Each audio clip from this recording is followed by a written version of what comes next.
Folks, Black Star Network is here. Hold no punches! I'm real revolutionary right now. Black power. Support this man, Black media. He makes sure that our stories are told. Thank you for being the voice of Black America, Roland. Stay black. I love y'all. All momentum we have now, we have to keep this going. The video looks phenomenal. See, this difference between Black Star Network and Black-owned media and something like CNN. You can't be Black-owned media and be scared. It's time to be smart. Bring your eyeballs home. You dig?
Folks, today is Wednesday, November 6, 2024. Coming up on Roland Martin Unfiltered, streaming live on the Black Star Network. Vice President Kamala Harris concedes the presidential election in a speech at Howard University. We'll show you what she had to say. Also, lots of questions are being asked about this campaign. What happened? How did 15 million fewer Democrats vote in this election? Also, will Democrats take control of the U.S. House, or Republicans have a clean sweep? In Jackson, Mississippi, the mayor there, Chokwe Lumumba, has been indicted by a federal grand jury. We'll tell you about that. Also, some other wins of African-American candidates across the country we'll talk about. Lots to unpack. It's time to bring the funk. I'm Roland Martin Unfiltered on the Black Star Network. Let's go. He's got it. Whatever the miss, he's on it. Whatever it is, he's got the scoop, the fact, the find. And when it breaks, he's right on time and it's rolling. Best believe he's knowing. Putting it down from sports to news to politics. With entertainment just for kicks, he's rolling. It's on Go Roll, y'all. It's Roland Martin, yeah. Rolling with Roland now. He's funky, he's fresh, he's real, the best, you know he's Roland Martin now.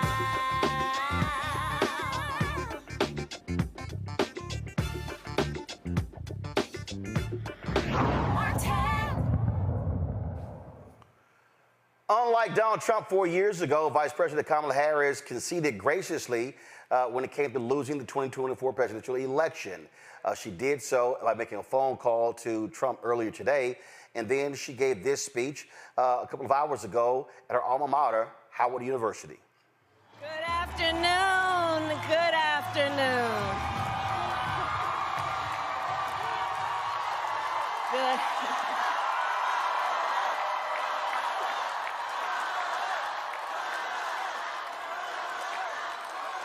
Good afternoon, everyone. Good afternoon. Good afternoon. Good afternoon. Thank you all. Thank you, thank you. Thank you, thank you. So let me say, and I love you back. And I love you back. So let me say, my heart is full today. My heart is full today, full of gratitude for the trust you have placed in me, full of love for our country, and full of resolve. The outcome of this election is not what we wanted, not what we fought for, not what we voted for, but hear me when I say,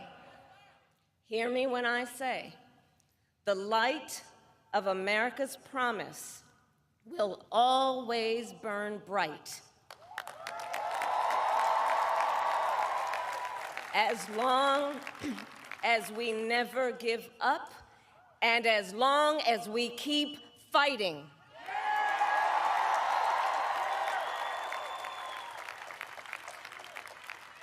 To my beloved Doug and our family, I love you so very much. To President Biden and Dr. Biden, thank you for your faith and support. To Governor Walz and the Walz family, I know your service to our nation will continue. And to my extraordinary team, to the volunteers who gave so much of themselves, to the poll workers and the local election officials, I thank you all. Look, I am so proud of the race we ran, and the way we ran it, Over the 107 days of this campaign, we have been intentional about building community and building coalitions, bringing people together from every walk of life and background, united by love of country with enthusiasm and joy in our fight for America's future. And we did it with the knowledge that we all have so much more in common than what separates us. Now, I know folks are feeling and experiencing a range of emotions right now. I get it. But we must accept the results of this election. Earlier today, I spoke with President-elect Trump and congratulated him on his victory. I also told him that we will help him and his team with their transition, and that we will engage in a peaceful transfer of power.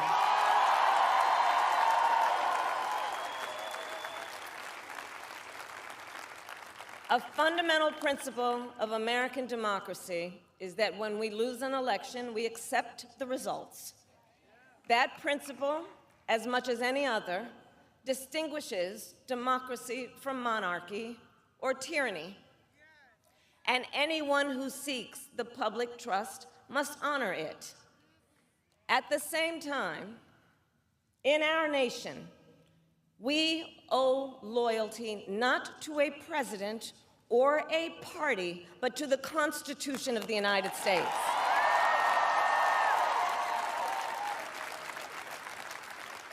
And loyalty to our conscience and to our God. My allegiance to all three is why I am here to say, while I concede this election, I do not concede the fight that fueled this campaign.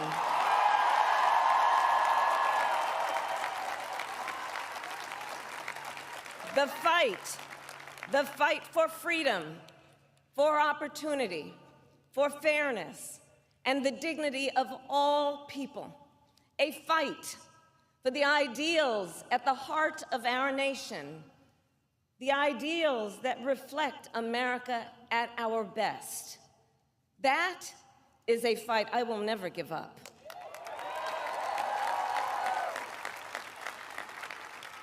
I will never give up the fight for a future where Americans can pursue their dreams, ambitions, and aspirations, where the women of America have the freedom to make decisions about their own body and not have their government telling them what to do. We will never give up the fight to protect our schools and our streets from gun violence. And America, we will never give up the fight for our democracy, for the rule of law, for equal justice, and for the sacred idea that every one of us, no matter who we are or where we start out, has certain fundamental rights and freedoms that must be respected and upheld.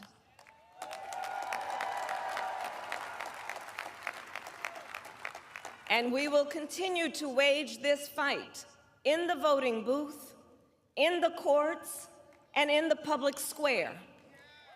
And we will also wage it in quieter ways, in how we live our lives, by treating one another with kindness and respect, by looking in the face of a stranger and seeing a neighbor, by always using our strength to lift people up, to fight for the dignity that all people deserve. The fight for our freedom will take hard work, but like I always say, we like hard work. Hard work is good work. Hard work can be joyful work. And the fight for our country is always worth it. It is always worth it.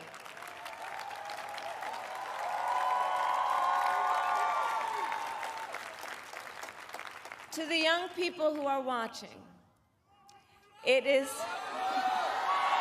I love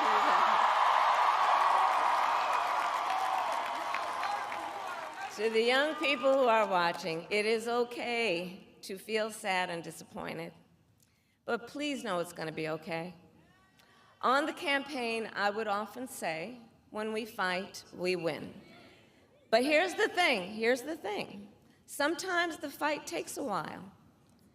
That doesn't mean we won't win. That doesn't mean we won't win. The important thing is don't ever give up. Don't ever give up. Don't ever stop trying to make the world a better place. You have power. You have power. And don't you ever listen when anyone tells you something is impossible because it has never been done before.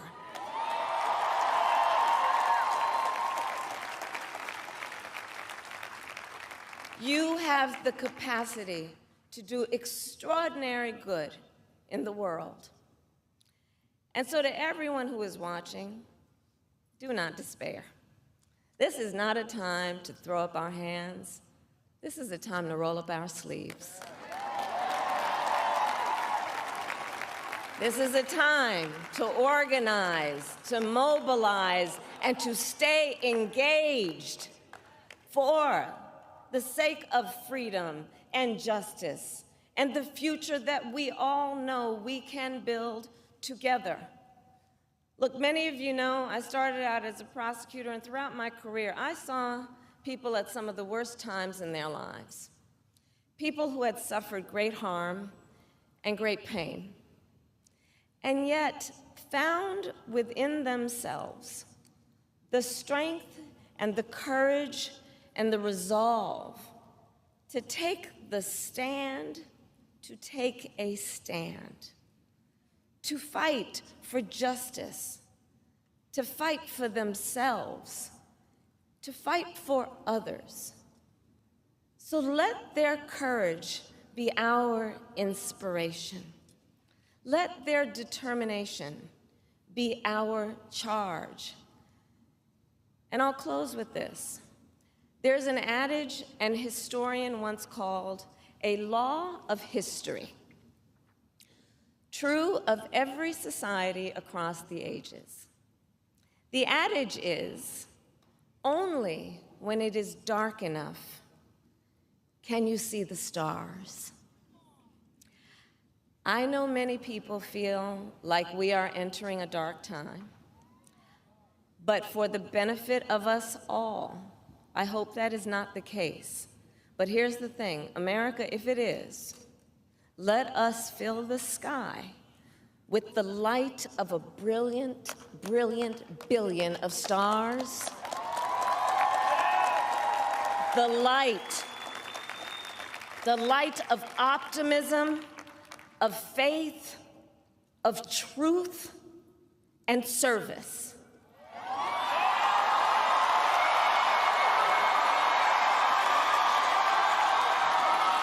HU.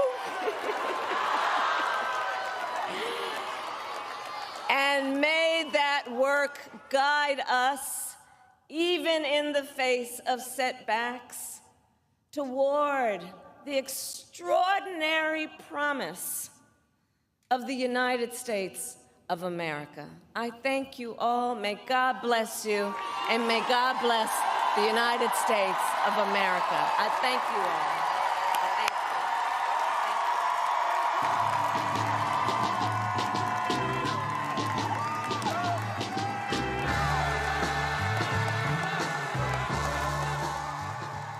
All right, folks, let's talk about this. Rebecca Carruthers, Vice President at Fair Election Center, joins us in studio. We'll be joined in a minute by Reese Colbert, host of the Reese Colbert Show on Sirius XM Radio. L. Joy Williams, political strategist, host, producer of Sunday Civics on Sirius XM Radio. Tyler McMillan, Youth Director, Democratic National Committee out of Philly. All right, so let's get right into this. Rebecca, when we look at the breakdown here, we look at black voters. It seems black folks were the only ones who understood the assignment, who understood the danger of Donald Trump. And the rest of these folks, they basically decided that, hey, guess what? We knew who he was. We knew what he did last time. We know what he said. We want more of it. You know, I think it's really interesting, especially as we're talking about black folks and their impact and their intersection with the Democratic Party. But one thing that I'm going to take a step back is it is now time for the Democratic Party reckoning. It's time for that civil war within the Democratic Party to happen. And, you know, as a black person, I'm going to eat popcorn as it's happening, but that reckoning must happen. Well, absolutely. Joy, look, you have Democratic strategists who were utterly clueless. All of this talk about black males, and they completely missed what the hell was happening with Latinos. And they chose to focus on democracy, reproductive rights. That's what the election ended up being all about. We were told in the last, 3-4 days, independents and late deciders are breaking our way in huge numbers. That didn't manifest itself. So it was as if everything we were being told was utter nonsense. It was similar to watching your feed. Is the same people repeating the same things to each other, but those of us who were in the streets and in the field could tell the difference of what was happening. Because we were hearing it on the doors, we were hearing it on the phones, and engaging with people out in the street on this issue. And so, what? Were folks lying? I think they were getting a feedback or a response. It's just the biofeedback, if you will. Because that is the conversation that was happening on cable news, on social media. And if you are only campaigning to win the media cycle, then that's what will happen. But I think we need additional data and information to see specifically how this played out in the battleground states and how this played out in the streets. Once we get all of that information, for me, at least as a strategist, I need to see the data. I need to see the crosstabs. Like, I need to see all of that information in order to give a greater analysis. But I do think that there needs to be, as we look forward to future campaigning, how do we get out in the field early? Not from polls and certainly polls and MSNBC polls and things of that nature, but how do we as Democrats get out in the field earlier, or listen more to the people who are there, who are engaging, take that data and information and incorporate it into a campaign that works? Reese, in the dinner that we had in November with the vice president, black male dinner, I said then, and I said this on the air too, I said that January to July should have been the White House, the campaign's complete focus on education, enlightenment, and informing folks of what they've accomplished and what they've done. Yeah. The vice president did some of that with the Economic Opportunity Tour. It was only 5 stops. What I said was, it literally needed to be every week somewhere where they should have been engaging mayors, state representatives, state senators, city council members, and others, holding town hall conversations, targeting key demographics. I specifically said there should be these black discussions. I said, listen, our show should be on the road 6 to 8 cities a month doing the same thing. I said, you guys are going to be spending money on advertising. I said, so bottom line is, if you advertise on black-owned media, we can afford to do those things. Yeah. Those things didn't happen. And so it was like January, then February, then March, then April, then May.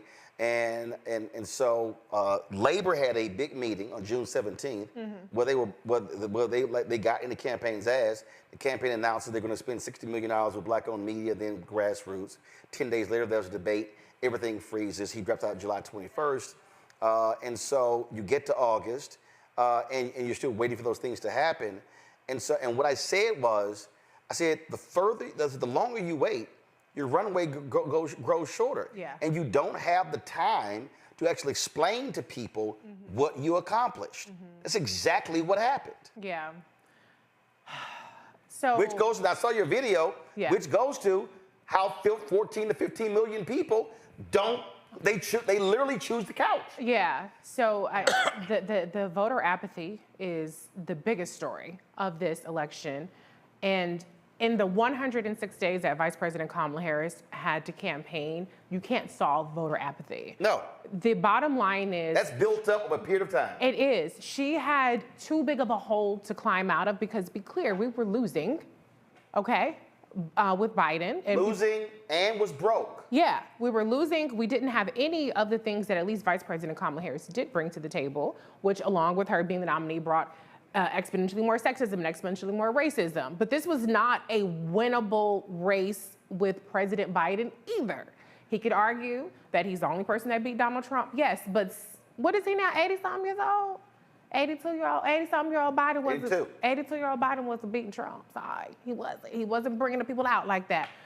But the reality is, and we've talked about this so much on your show, Roland, is Dems are outgunned in the information infrastructure. Yeah. You cannot beat 4 years and on top of the prior 4 years of disinformation flooding our communities with influencers on TikTok.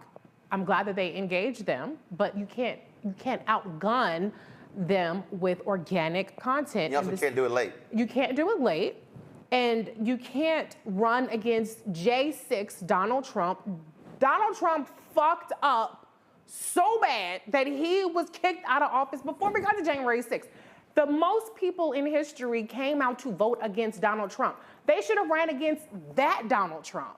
Right. How do you run against Donald Trump on democracy? Nobody gives a fuck. I said that. And people were like, I said, it's not about democracy, it's about citizenship. You have to make this personal. People only care about what impacts them. And so the fact that we hardly heard COVID in this entire election, right.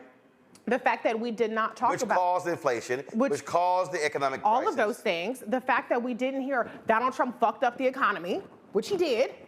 Unemployment was 16% for black people and whatever the fuck it was for white people. The fact that that by the time Vice President Kamala Harris gets here and she decides to pivot a little bit, but the election still ran on the idea of democracy, was a losing battle. People don't give a shit about democracy because I said it in January.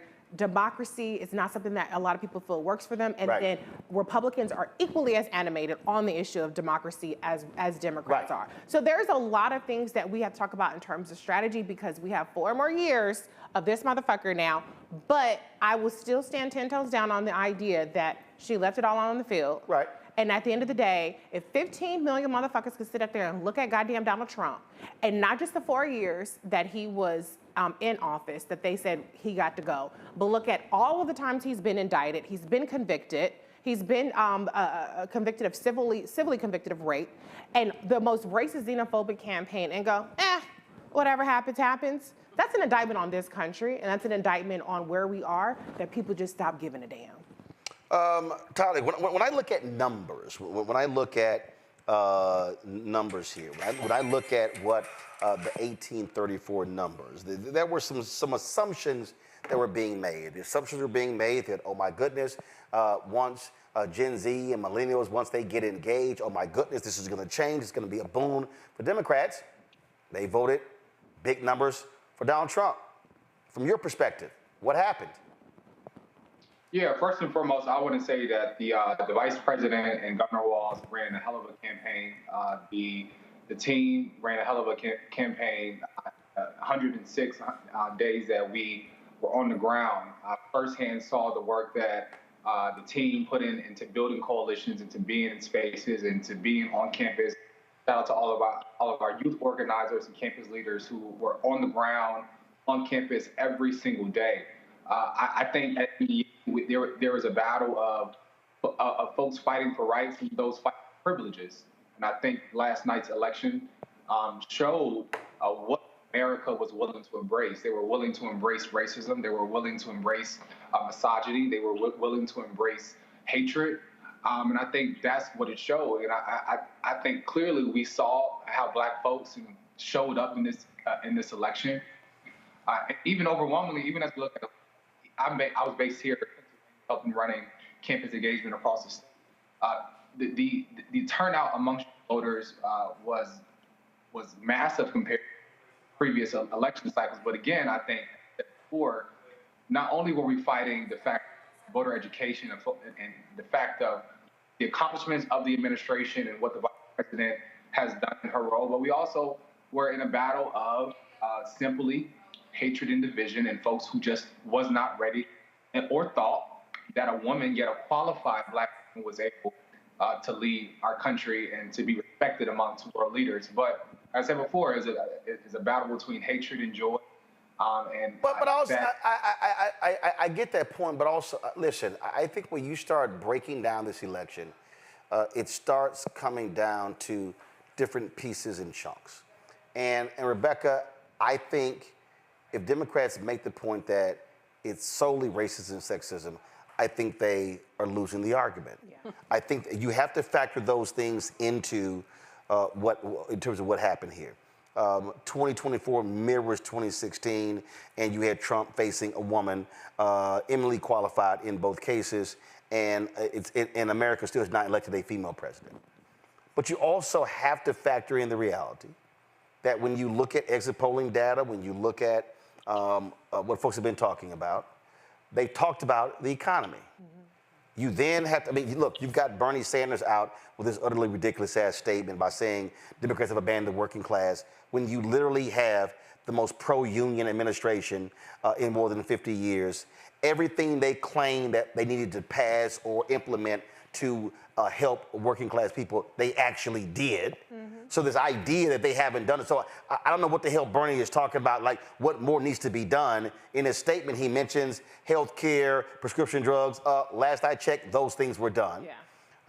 Roland. But hold on 1 second. But again, when you look at the economy, you have to look at the fact that they literally did not talk extensively about what they did, and they weren't messaging to the American people for the last 3.5 years, and you sort of wanted them to figure it out during the campaign season. That's not how it happens. Well, with Bernie, first tell me, what is the original bill that Bernie has passed? Now, all this time that he's been in Congress, show me something he's actually introduced and passed. You know, that's the first thing. He's doing all this talk about, well, we need to talk about the working class. Then what have you done as a national leader? But we could move on and we could talk, even connecting it back to the youth vote. Up to the top issue for those who are 18 to 29 who cast their ballot this cycle was the economy. And that was 40%. That was their top issue by 40%. And a distant second was abortion. And that was at like 12, 13%. Yep. And so every demographic across the board, whether it's Black men, Black women, young people, it was the economy. And so what's also interesting, that 18 to 29 demographic, they really felt it during COVID.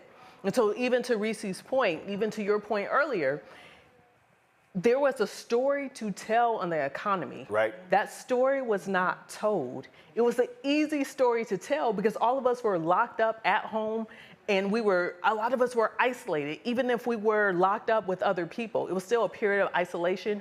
We understand that. Even at a visceral level, we know that. Okay, let's look at 2017, 18, 19. Let's skip 20, 21, 22, and then 23, 24. Y'all suck. Let's go back. As if those 2 years didn't happen. Even the COVID babies, they will remember what it was like not to be around other kids, only maybe a handful of adults. So all of us have experienced that together. And what's unfortunate is democracy in America is a group project. And I hate group projects for a reason. Joy, you want to jump in? Yeah, because, you know, one of the things that was mentioned is talking about the piece that the campaign focused on, whether it was joy, whether it was abortion, I agree with you, is something that should have came later as sort of galvanizing people at the end. And this is why I say that it is important to hear from people in the field who are on the doors, who are engaging people 365, who can tell you what people are experiencing. And you have to run a campaign based upon what you have to work with right now, not what you wish people would care about democracy. You have to work with what you have right now. And what Bernie is also demonstrating is the same thing that the folks who are voting for Trump experience, is that I don't care about what facts or whatever you tell me. I feel like the economy is worse. I feel like I'm being oppressed from LGBT and transgender. I feel this. And so you have to address people's feelings on those things. And then you can bring all of the, care about democracy and stuff later for the people, the small population of people who feel that thing, and get them off of the couch in order to motivate them. But you got to get to how people feel, because the country has shown us over and over again since we've been on these shores that things move based upon white people's feelings. And if they feel they are impressed, if they feel like they can't buy as many eggs as they could before, if they feel like a party is not speaking to their issues or things like that, they vote based upon that way. Yep. And I want to bring in Tiffany Lofton, of course, National Labor Education Organizer. Again, when we talk about those feelings, I also believe, Tiffany, that feelings are also dictated by the narrative that's being established. And so if I unpack this, early on in the Biden-Harris administration, the media was talking about how they were just smoking on fire, how we finally had some grown-ups who were in the White House, and how they were just enacting policy, doing the right things. And all of a sudden, Afghanistan happens. Yep. And then the right goes after him, approval ratings go down, and then attacking on the economy, and they never recover. And so the narrative was constantly, I remember, gas prices high, news media sends a reporter out to a gas station doing live shots, showing lines and how high was gas. But then when gas dropped to a 3-year low, where the live shot saying, hey, gas is low. It's because we amplify certain things. Because of social media, people were saying, oh my God, they're looting these stores. This is crazy. So what did California do? California said, that petty crime misdemeanors, no, it's not going to be a felony. It passed overwhelmingly. And so people were saying, no, crime is high, crime is high. Even the FBI saying, no, crime is going down. No, crime is high, crime is high. Because I'm seeing these things because it's also being amplified in a conservative media ecosystem. That also drives what people are feeling. And the reality is, Democrats, progressives do not have, the right can yell all they want to, Washington Post, New York Times, MSNBC, CNN, all the networks.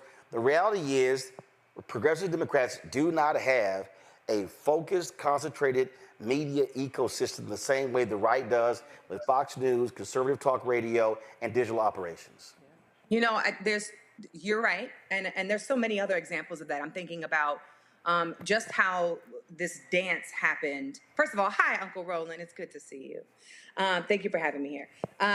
It's interesting to see this dance happen between what people are saying on social media and how they echo chamber what mass media says or what the Democratic Party says versus the inspection of that for social media to their own followers. I'm thinking about like this whole disinformation campaign that Obama had around black voters and black men. I'm thinking about, I think all the way back to, I still blame social media for the reason why Brett Kavanaugh is a Supreme Court Justice nominee, because we were talking about what happened to him in college and high school and not talking about how he wasn't qualified for the actual campaign. So there's multiple examples of that. But let me also say this as a suggestion to the party who's listening. I don't think that it was the wisest decision to have influencers and podcast conversations with Vice President Harris along this campaign trail. I don't think that it mobilized or organized people in the way that they thought it was going to do. And then two, to your point around the messaging for the agenda, the only agenda that I heard consistently this entire campaign for the 170 days that she ran was how terrible the other party was and the other candidate was. And, I've been on your show a few times during this election cycle, and I talked about how that fear-mongering wasn't going to work. In the deficit of creating fear, and Joy just got finished talking about like how this aspirational vision around freedom and things came later, and maybe we should have talked about that much, much later into the campaign, after you get elected, and that being the spirit of what you wanted to run on. In that deficit, voters don't have an opportunity to fight for something or to organize around something or to vote for something. They are operating under the, we can't get Donald Trump to be president. And here we are, 4 million minus votes later, with Donald Trump as our presidency. And so the party didn't have, I think, a strong, they didn't learn from the lessons that we had in the last few election cycles about actually doing the work on the ground and moving people with agenda items and building a coalition with labor and and community groups and faith. We had the support, but there was no agenda that was crafted in coalition with all of those folks. So I don't think she had enough time to do that. But we need a stronger agenda and not the fear mongering and not the echo chamber of the media to say to voters, y'all needed to turn out because we didn't want Donald Trump. People wanted, what I've heard is that people wanted to turn out for something, not against something.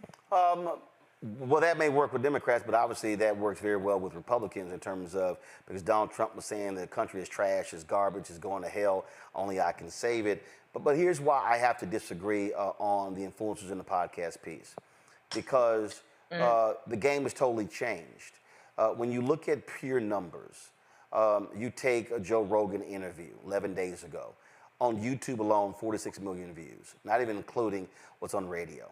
The reality is that consumers now, unlike any time before, you could talk about buying a newspaper or reading it on site, but when you get to watch television, you get to either be at home or at work, turn the television on, watch it. They now are downloading directly. So now, somebody literally posted this tweet a moment ago, and the person said, give me 1 second. The person said, if your media consumption is a Fox Morning Show, Joe Rogan, Lex Friedman, Jordan Peterson, PragerU, Ben Shapiro, Steven Crowder, right-wing memes on Reddit, Twitter, and Instagram, and your nightly consumption is Fox, you have no way of knowing anything good Dems do. The thing is, when you look at how the consultants even placed the vice president, they limited her with media. We know what they did with Biden. They did not flood the zone with Minnesota Governor Tim Walz. One of the reasons he was picked because he was so good doing media, all of a sudden they abandoned that. But also what you don't have is, you actually don't have a massive media ecosystem where you could communicate directly with your people. If you had to sit here and name, I would say your top 25 to 30 progressive / Democrat / whatever you want to call it, digital media platforms, they will pale in comparison to the right. So that the messaging piece is so critically important because you can bombard your followers with information that's either good or bad. Everything for 3.5 years, Reese, economy sucked. Horrible, horrible, horrible, horrible, horrible. We would have a positive jobs report, and they would be like, shit, still horrible. And so it was this constant thing, and there were people who literally, even when stores started lowering their prices in the summer, folks were blaming the administration for that and not the companies. And so the echo chamber of constantly, let's say it's awful, folks bought into it. Well, Uncle Roland, can I jump in front of Reese for a second? I just want to add one thing. I am not disagreeing that the echo chamber is significant in helping to move voters, because as a person who has knocked on doors, registered voter, called people in phone banks, et cetera, we know how important repetitive messaging is and how important influence is. My point is, now that the election is over for Kamala Harris in terms of her running for president, what's different about what I've seen you do and what I'm saying about influencers on social media and the train that I saw her do is that there's no way now to mobilize those people who were activated, who wanted to turn out to vote, to now take action after the election. There isn't a container. There isn't a mass way to communicate with them about what happens next. And there might be a consistent audience for that particular social media person, but a lot of those influencers, Roland, didn't touch politics before we got to Kamala Harris. And so their audience, I just sat on a panel So I'm not those followers, and those followers said to me, I cannot continue to talk about politics because I lost my following and people didn't want to listen to me talk about politics. Right. But so that's why I'm not specifically talking about frankly what I call celebrity influencers. Because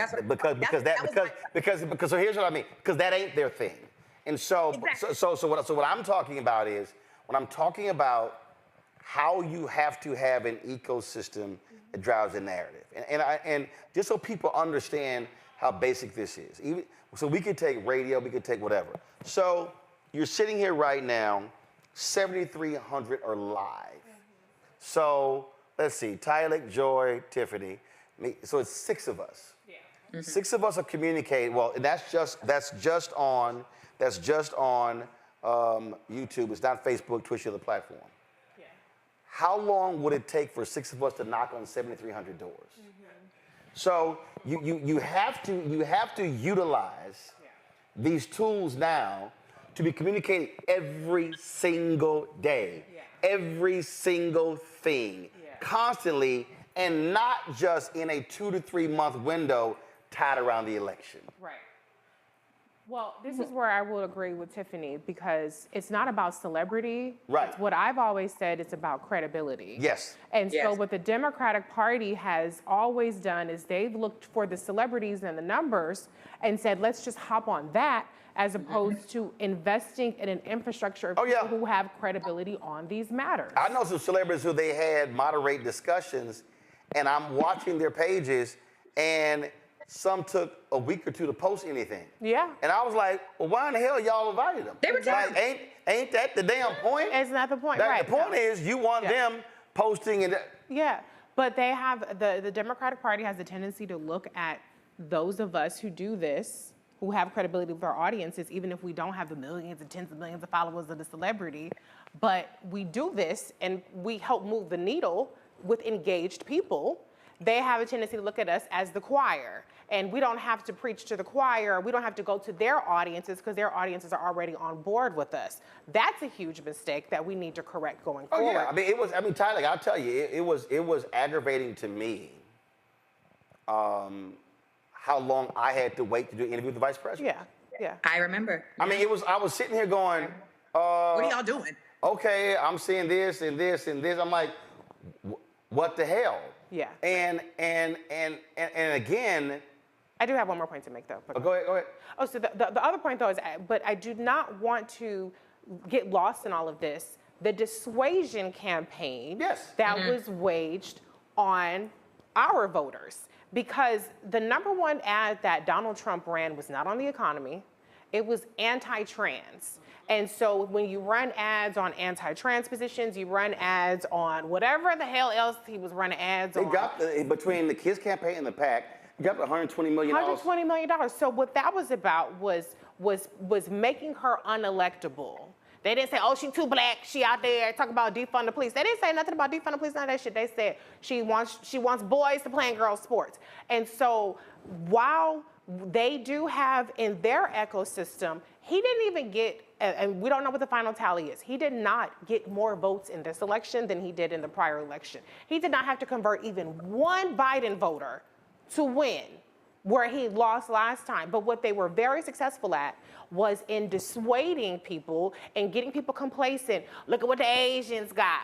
Oh, they sending all that money to Ukraine and they ain't got money for us. Meanwhile, they not giving your ass money either. Donald Trump, he gonna get rid of the Department of Education, he gonna get rid of your motherfucking Affordable Care Act. Y'all instantly gonna go back up to $1,000.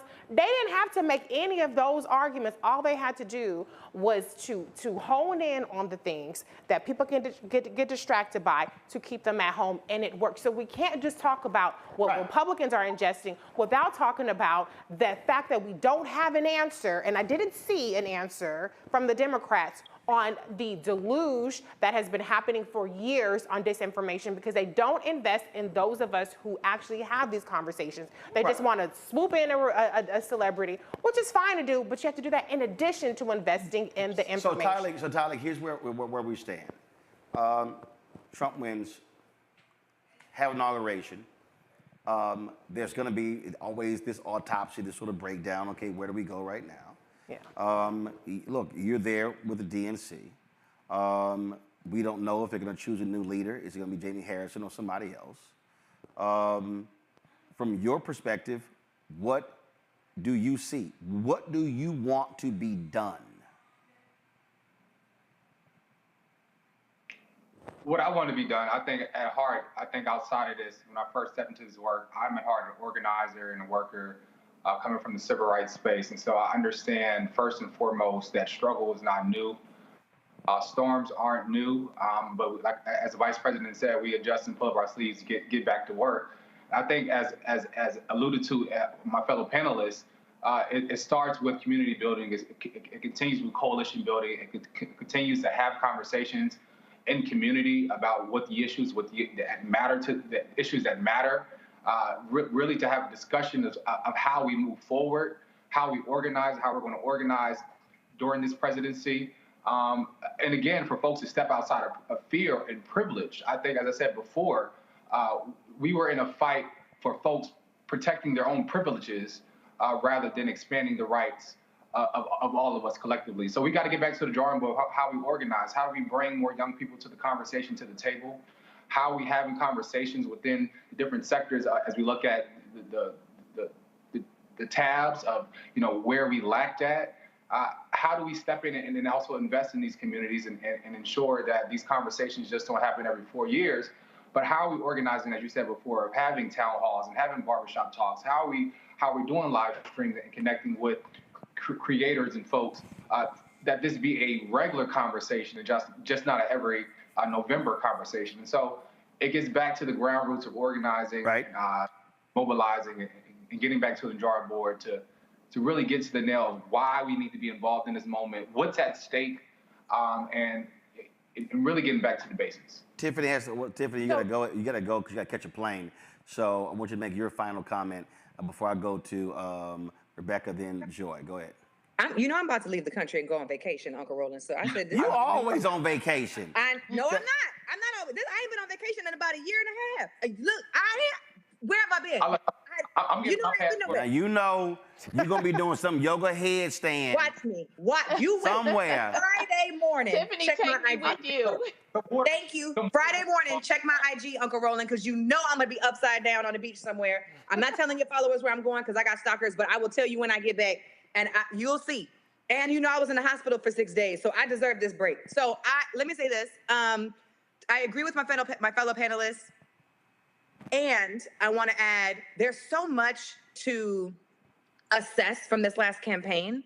I have a serious soft spot for the campaign that she just had to run because she didn't get the opportunity to run a full campaign from primaries until now. She didn't have the whole year. She had only 170 days, a couple of months to run her campaign. She was running as the vice president. She didn't get to run as president until the beginning of fall. That is not enough time. That is unfair, I think, for her to run a campaign. Yes, they said they ran a good one, but I know for sure if they would have had more time, we would have had a different conversation about assessing or critiquing the strategy that the team had to put this new woman in the position when Biden said that he wasn't going to move and he was going to continue to run. That being said, the ground game and the communications game. I live here now in Atlanta, Georgia. The messaging from grassroots organizations were incredible across the city. And I saw them all over the state of Georgia. Vote for Kamala, vote for Trump, vote for Kamala, vote for Trump, et cetera. I even saw this sign that was really interesting and a little offensive that said, Kamala is for they, them, Trump is for you. So it was all over. Every YouTube commercial I saw was a donation ad. Every text message I had came a couple times a day. So my recommendation that I have now is that they didn't talk to some of the folks here on the panel, including myself, about advice for strategy to move their people. They didn't start early enough communicating to voters. And I think there were some very poor choices about what type of voters they were going after and who their audience was when they were setting Vice President Harris up to speak on her campaign. And I think all of this is not just a lesson about how we do better, because we always get those lessons after every campaign. But really, Roland, the question I have, which I don't have an answer for, the question I have is, in the future, do we need to have a strategy on how to move white women? Or do we focus on the people, the 15 million people who didn't show up this time, and try to go after those folks? When I see these polls, and I know it's going to be evolving over the next couple of days, I know your face. I see you. But I think we have and I'm not saying it's our responsibility.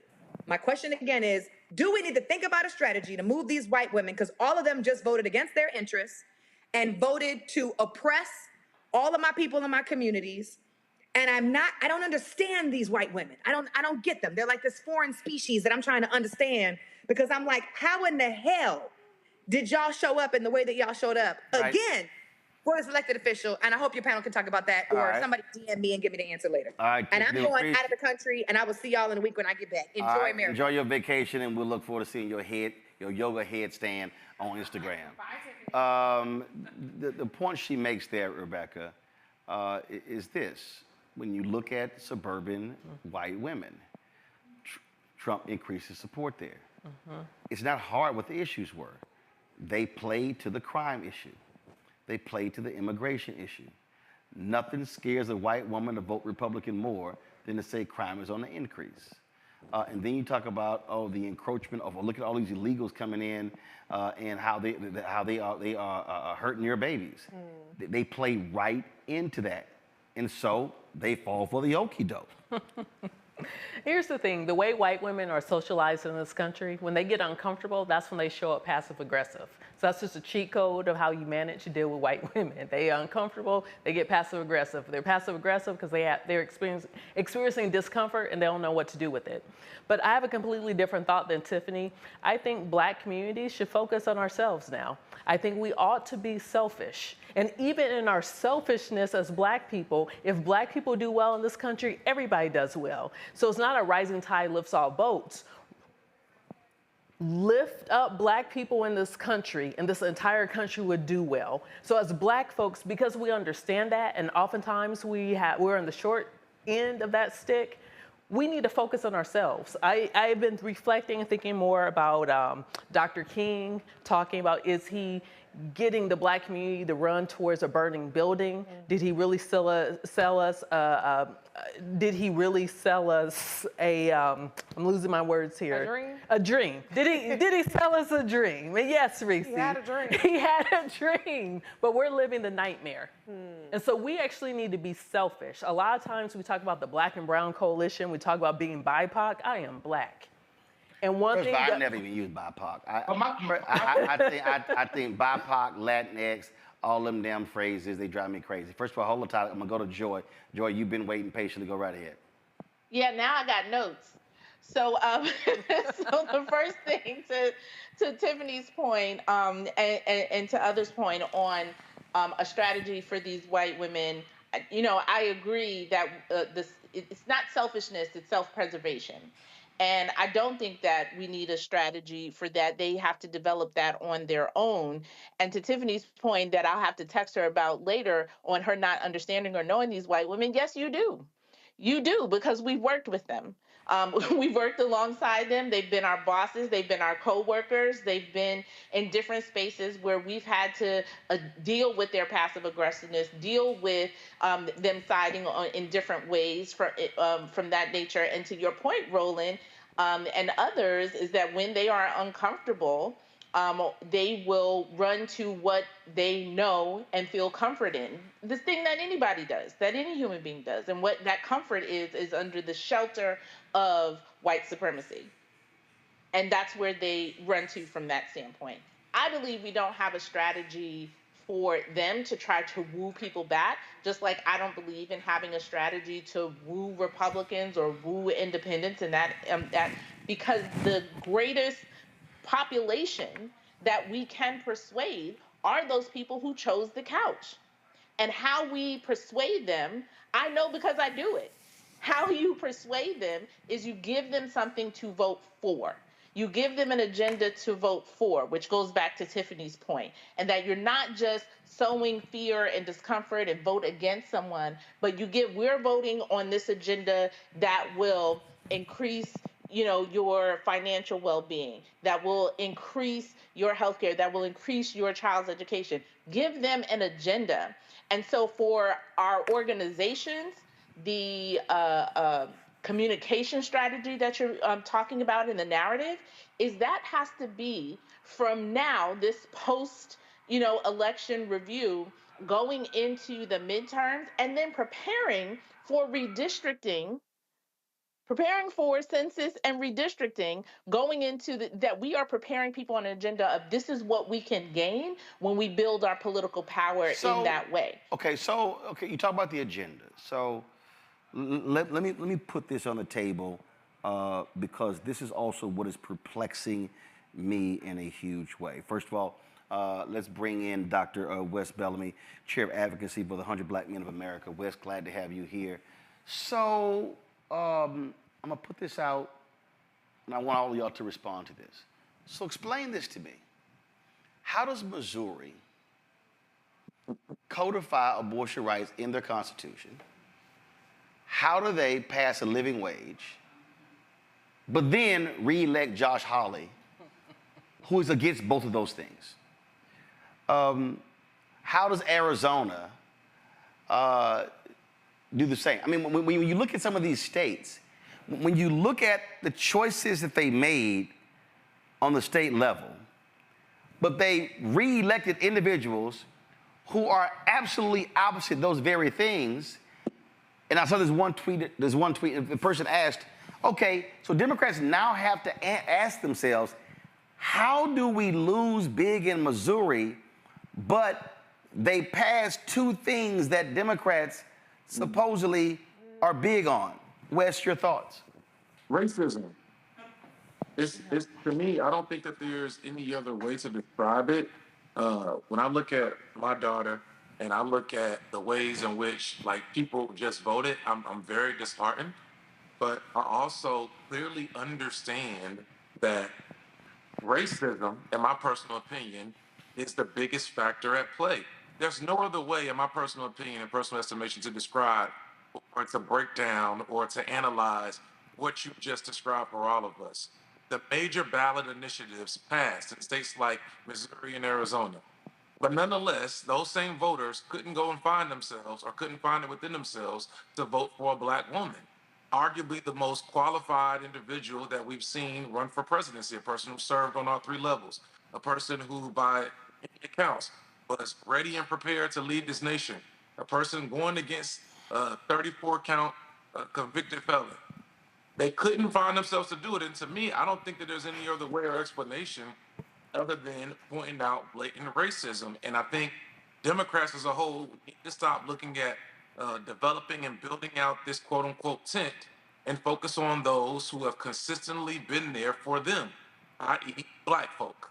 And let's try to run up those numbers and speak to our needs, because that's the only way this party is going to be saved, quote unquote, for lack of a better term. Reese? I think that Republicans like to have their cake and eat it too. They like to have their power look a certain way, and then they like to have everybody else do the heavy lifting. In this case, they couldn't leave it to us to do the heavy lifting on things like abortion rights, even though it failed in Florida and legalizing marijuana. And the reality is that Republicans are reliable voters. And so I want to put to bed this notion of a voter realignment. I want to put to bed this notion of the demographics are shifting more Republican. He got the same Republican votes that he was always going to get. Right. But when we fall off, then now those percentages are higher. Right. So it's not that there's a surge of Latinos surging towards the Republicans. They always voted, those Latinos always voted for Republicans. The problem is the people who would be in our corner dropped off to the tune of 10 to 15. We don't know what the final number would be. So what we have to do. First of all, figure out who the hell those $15 million are. That's step number one. That's first. Who the hell are they? Step number one. Are they black? Are they white? Are they young? Are they middle-aged? Are they old? Are they female? They're a little bit of everybody. We have to figure out who is reaching them to the point that they stay their ass at home. We have to figure out what issues animate them. But hold up. But this is, again, where I still struggle with this. Let's take Pennsylvania. Yeah. The Democrats are going to hold the Pennsylvania House. Yeah. All right? Mm-hmm. When you look at North Carolina, North Carolina, they elected 4 or 5 Dems statewide. Yeah. And the Democrats won enough seats to stop the supermajority in the legislature. Yep. But it didn't translate to the top of the ticket. Yeah. Why? Roland, what did we tell people was at stake? What did Democrats tell people were at stake? The number one issue was abortion, right? Okay. And so if you're in places like New York, like other, as you mentioned, in Missouri, right, where you have fear and concern about the economy, but you also care about abortion, now here's a way, I can protect my abortion rights and still... I can protect it on the state level and still... Right. and and still vote for Trump. Have your cake and eat it too. So I would disagree. You see what I mean? Yeah, I and got so you. being able, it's in terms of that agenda of what Right. we are telling people. So what we are telling people. So, is so that Democrats here at kept stake. thinking, they kept saying, oh, well, because abortion is going to be on the state ballot, hey, that's going to help us, when actually it didn't, because it passed on the state level. Not federally. Right, I'm Not saying. federally. Right, it But passed you on the did state statewide. level, it helped you there, but it didn't help you in the presidential race. So one thing that I noticed that Democrats are oftentimes looking for a cheat code. So they thought by having abortion on the ballot, that's a cheat code because then people are going to just vote down the ballot. Right. We also understand when it came to going to barbershops, if a Democrat shows up to another barbershop or beauty salon, like black people do more than get our hair done. I can't tell We do more than haircuts. I But can't that's tell. the reason why when you ask the question where those 15 million are, right, we have to dig deeper into what our society is. And again, I'm not talking about other people because I don't know about other people's community. I know black people. And organizing and engaging in my community, I know that there's decline in the institutions of our community. Right? So those 15 million people, when we talk about opportunity youth who are disconnected from a job, from school, from a church, from a community institution, from an NAACP, for any of those things, right? Those 15 million people are disconnected from any of those institutions that are already engaged and mobilized and can move people and talk to them on a regular basis. We don't talk. NAACP does not talk, and I'm talking wholesale, not talking about Brooklyn because we a different thing. But they do not talk to those 15 million people. Our institutions do not, right? And particularly after COVID, when we're talking about faith-based institutions and others who are still struggling to get people back into the pews and into their institutions, they are disconnected. So your point about being selfish, again, I would use a different word in terms of self-preservation. We have to dig down deep into our communities, and we have more opportunity to grow and develop with those people that are choosing couch and are not engaged, and not just engaging them come a presidential election. Rebecca, then I'm going to Tylik. And the other thing I'm going to go Rebecca, Tylik, West. Go. The other thing I want to point out with Missouri, I also think when it comes to abortion, this is also about abortion tourism. There is money in that. Because when you think about all the people who are traveling to Illinois to get an abortion, when you think about those who travel to Kansas, think about the states that surround Missouri. You have Oklahoma, you have Arkansas, you have Tennessee, you have a portion of Mississippi. Kind of. You have a small little sliver, it's close, you know, even parts of Mississippi. So when you think about those who have to travel, even going as far as down to Texas, there is money in that. And the thing I know about Missouri, not Missouri, is they're the show me state. They care about money. They've legalized marijuana because this is about money. And so that's something we also have to think about is we are still in a capitalistic country. And then we know it is undergirded by white supremacy, but these white people want to make money. Well, speaking on the money part, Tylik, listen, when you look at 1834, great concern when it came to student loan debt, when it comes to housing, things along those lines. So now the question that's on the table is, okay, for those of y'all who voted for Trump, what are you gonna do? Because he ain't have plans, he had concepts.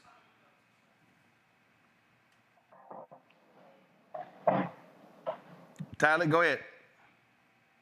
Yeah, I think it goes back again of the fact that people are choosing privileges over their rights.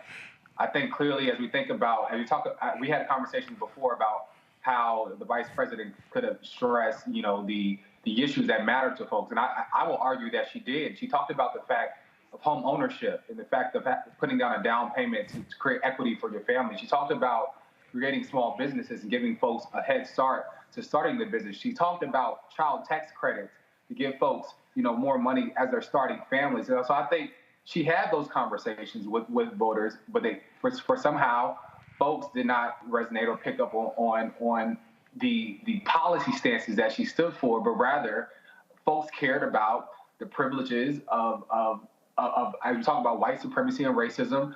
We can't get around it. And I think those were the main issues. And I as even pointed out before, I think it's surprising to me that we see states like North Carolina that elect Democratic governors, but yet we are losing the overall vote when it comes to the presidency of the vice president, or even states like Pennsylvania, where governors like Shapiro are leading the state.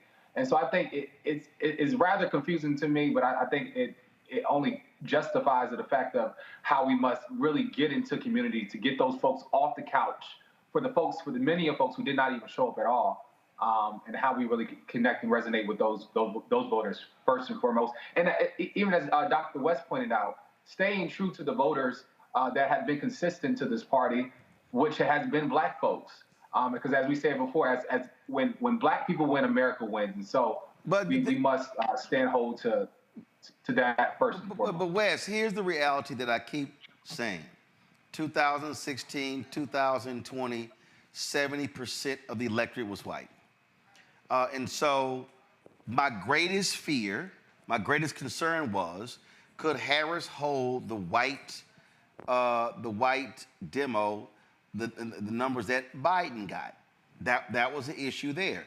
And so we could talk about Obama in terms of how he did and how that touched people, but as someone said last night, that's a unicorn. You have to look at this reality that when we talk about whiteness, we're talking about culture. And so Tyler just listed all of these things the vice president laid out. But it's abundantly clear the voters didn't give a shit about policy. No. Right. They didn't give a damn about policy. Right. They didn't, I mean, again, of the Black folks that voted for Trump, where's the policy? In fact, all of these ADOs, ADOS, FBA people, all these folks who out here, all the loudmouths on YouTube, I need any of them to show me Trump's Black agenda. It don't exist. So what you're dealing with here is, again, I remember people kept talking about vibes with Harris. I think they voted for Trump on vibes. Yeah. Oh, you know what? I vote for Trump and I'm gonna feel better and stuff is just gonna magically happen. It's gonna get better. And what's all he's gonna end up doing is literally taking credit for all of the hard work. Biden and Harris will end up being sharecroppers to Donald Trump because he will take credit for all of the work they put in to fix the economy the same way he did with Obama. The foundational stuff. So this is my point. And some may agree, some may not agree. I was having a conversation with some folks earlier.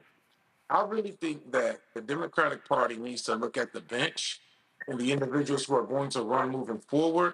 And as sexist as this world is, this country and this nation is, as racist as this country and this nation is, we got to be very candid and honest with ourselves that people, as you alluded to, most individuals, in my personal opinion, they're not voting for policy. They are voting for vibes. So the party is going to have to present an individual who, while you said Obama was a unicorn, I like to think that there are a multitude of individuals who can kind of fill and fall into that realm. Governor Wes Moore is one of which. I think that white culture and whiteness will respect him due to his military background. From a just quite honest a sexism and a chauvinistic perspective, there are going to be men who, quote unquote, say, yeah, I can vibe with that dude. There are going to be white women who often fetishize about Black men, and they're going to say they think he's handsome. Like, Democrats are going to have to put forth individuals who not only energize and invigorate persons within our community to go out and say, I identify with this individual, they're cool, I can see myself identifying with them, like I want to be like them. And that's what the common person, in my personal opinion, are voting for now. Because as you alluded to, Trump has no policies. But people are caring less about policy and they're caring more so about popularity. And I think that we have Democratic Party has persons who fit that mold. We just got to present them. I think what happens now, Reese, again, if we're talking about in terms of, the bottom line is going to be there. The first thing is, Lord Jesus, pray that Democrats win the House. Now, look, it's tough. You got about 20 races still outstanding, but you pray they can get the 218 because that then stops a MAGA agenda from, I mean, he can do executive action, And but the judges. But right, he can do that. But I'm saying, but legislative, it has to go through the House. Yeah. So you pray for that. Yeah.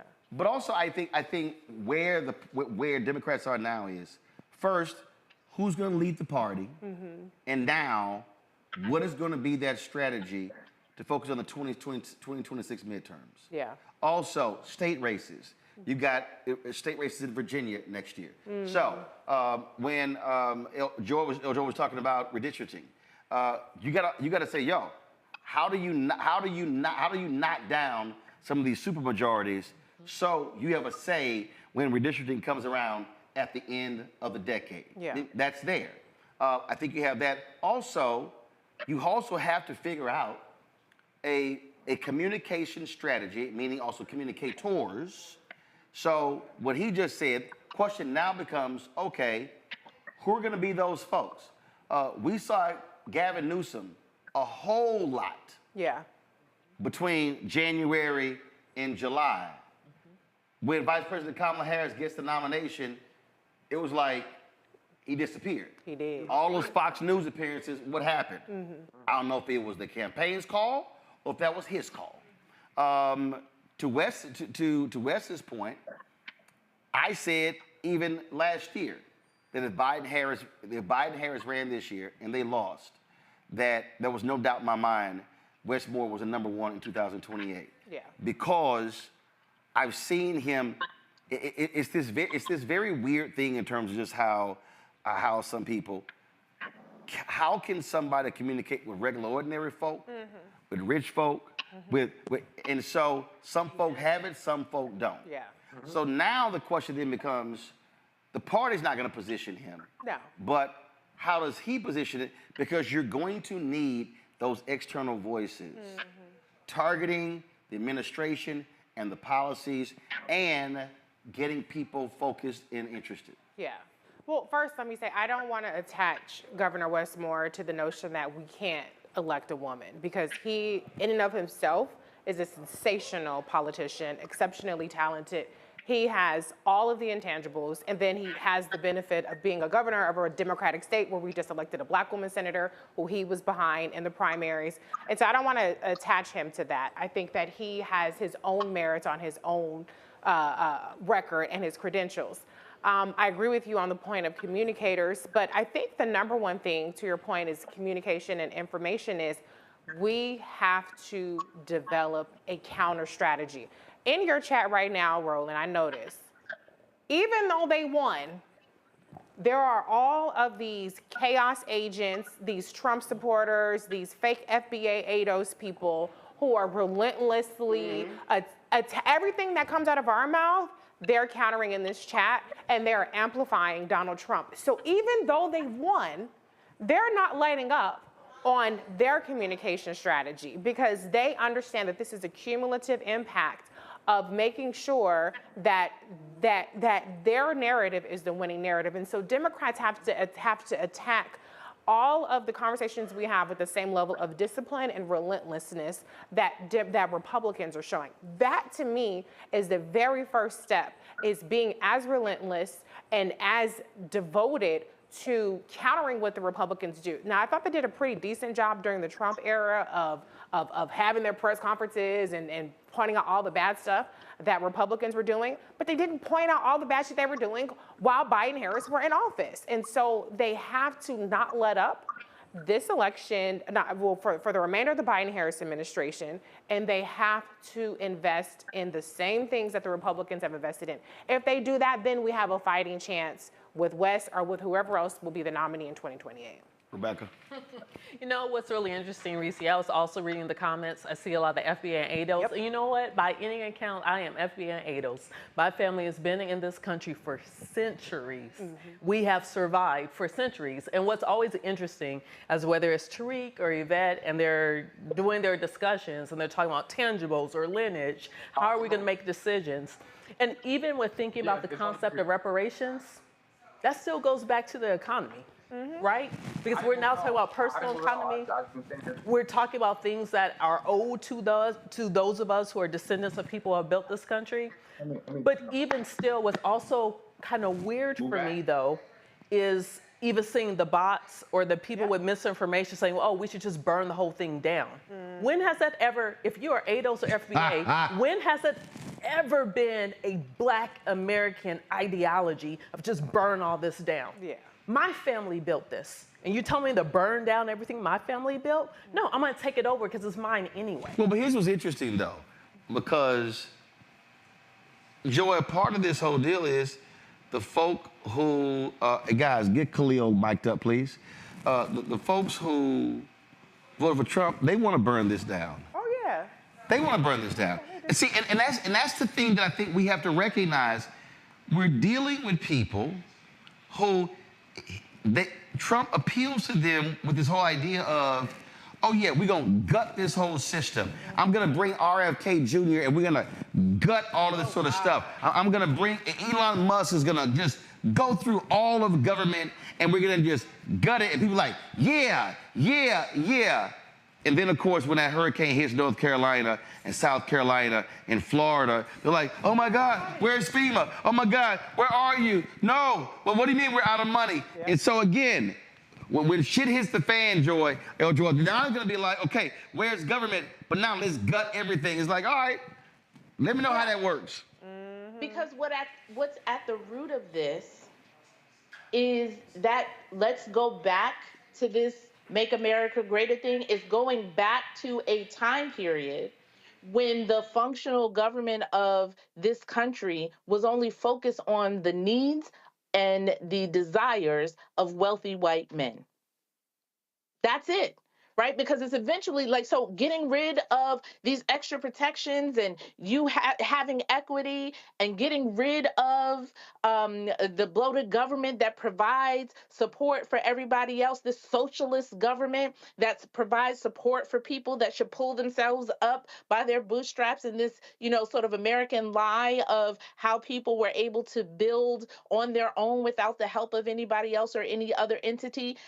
All of that is centered around going back to a time frame where an Elon Musk, where a Donald Trump, where all of these quote unquote titans of industry, right, could rape and pillage a country and it benefit them and only them and not provide for anybody else. And the people who are not themselves wealthy, aspiring to be those people. Because again, we've created this narrative as Americans. This is the American narrative, right? Just think about the people that we hold up as titans of industry, the corporations, the others in terms of building, and to our co-panelist point in terms of capitalism, we've built that up as America wholesale. And so even if you're not that, that is my dream and desire. My dream and desire is to conquer somebody else.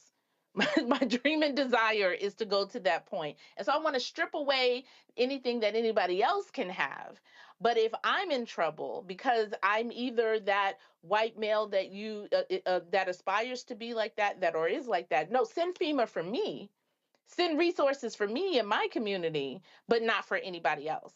And, Roland, just to speak on that point, being out in the streets and talking to Black communities here in New York City, and that narrative that we all talk about people feeling like people that are coming to this country, asylum seekers or others, are getting something that they're getting more than anybody else, or things that are being taken from us and given to them. And I use for an example to a brother. Khalil, come on over here, Khalil. On the y'all street. Just bring a chair with you. Just come on. Joe, go ahead. Yeah, I used to a brother on the street, and I don't remember the stat right now, but I told him about the percentage of people, particularly Black people in New York City, who qualify for the public assistance that they believe that all of these asylum seekers and others are getting, but don't apply because they don't want it, they don't need it or whatever. So I was like, the things that you're talking about that other people are getting, there are people who qualify right now that they need to go and fill it out and they can get, right, but they won't do it, right? So who is taking it from you? I'm gonna tell you right now, Ty. I'm telling you right now, folk had better adopt my phrase. We tried to tell you, because again, it ain't gonna take us long to see the destructive path that Donald Trump and his administration plans to implement. And I'm telling you right now, it's gonna be a lot of orange tears from a lot of people when they go, shit, he did that. And we gonna say, fool, they told you they were gonna do that. And I just think a lot of these people, and I want Tyler and West to respond to this, a lot of these people act like he never said this stuff. You already got conservatives going, oh yeah, we are gonna do Project 2025. They were lying the whole time. And we all knew they were lying. And these fools actually believed the lie. Tyler, go ahead. We talk about how we feel safe in our communities. He has already come out and said he's giving police officers full immunity. Like, what does that do for us? When we talk about the fact of even on the first day, we talked about the Latino vote. He says on day one he's doing mass deportation. So it's just like folks literally are voting against their interests. But it's going to be a huge wake-up call on day one of what's really at stake. Because I say all the time, we're in the fight of our lives right now, and I just really hope that folks don't become comfortable or complacent in their day-to-day lives. And I know we can get to these elections, and the day after we want to fall back into our own personal lives and our day-to-days, but I challenge folks to not become comfortable or complacent because there's so much at stake, and we stand on the shoulders of sheroes and heroes who have fought tooth and nail for us to be even on this platform right now, having this conversation, this dialogue, for us to just give up and allow him to take back all of our gains that we have made. And so it's going to be a huge wake-up call. And not only is it going to be a told you so, but it's going to be I hope it is an alarm clock for folks to say, like, we don't got room to be messing around right now. Wes? I think it's twofold. The whole comments that have been made. In some regard, I think it's going to take an individual like Trump to show Latino folk who believe that they're white adjacent that they're not, through his actions and not just his words. They didn't believe it when he was shooting paper towels in Puerto Rico. They didn't believe it when it seemed as if like he allowed this individual to call there's a floating piece of trash in the ocean. But forward, he's going to show them with this mass deportation, with reminding them that they are black and brown, with the enabling of nationwide stop and frisk, qualified immunity, and other policies that he's already again said that he's going to do. When minority serving institutions, which large in part, Hispanics as well as HBCUs lose their Pell Grant funding, and the Department of Education is dismantled, and Latino schools or heavily Latino schools lose their Title I funding, as well as very white elementary and middle schools lose their Title I funding. It's not until something dire like that happens for many of these white and, again, white adjacent folks are going to understand. Yeah. And we just have to persevere. Yeah, I listen, I said last night, and I still believe it. They gonna have to experience some shit. Yeah. And what's gonna happen, and I'm gonna go ahead and say this, and I know some folks might think it's cruel, but that particular moment when folks start getting deported and they're gonna be looking around for help, this gonna be wrong. And then when Trump sends even more weapons to Netanyahu, and they start carpet bombing to the people in Dearborn, Michigan, this could be my position. But Roland. And then, no. Let me explain why. Because when Rebecca said it, and I talked about it last night, when Dr. King talked about walking my people into a burning house, everybody else always wants us to play the fireman.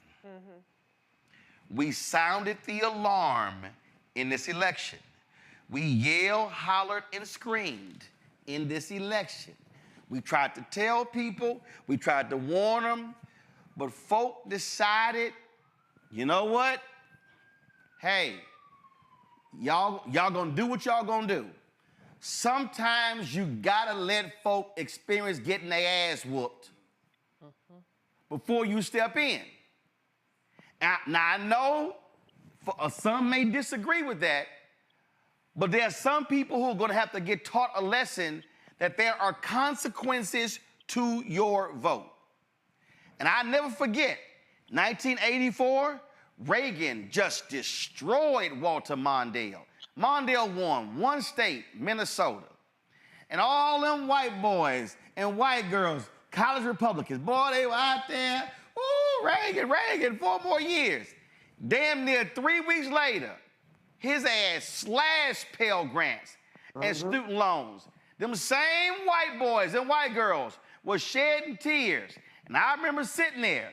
Hell, I was in, 9th grade, watching news with my dad like, bet y'all ass saying something different right now. You have to let some folks see evil in action. Now, I'm gonna go biblical.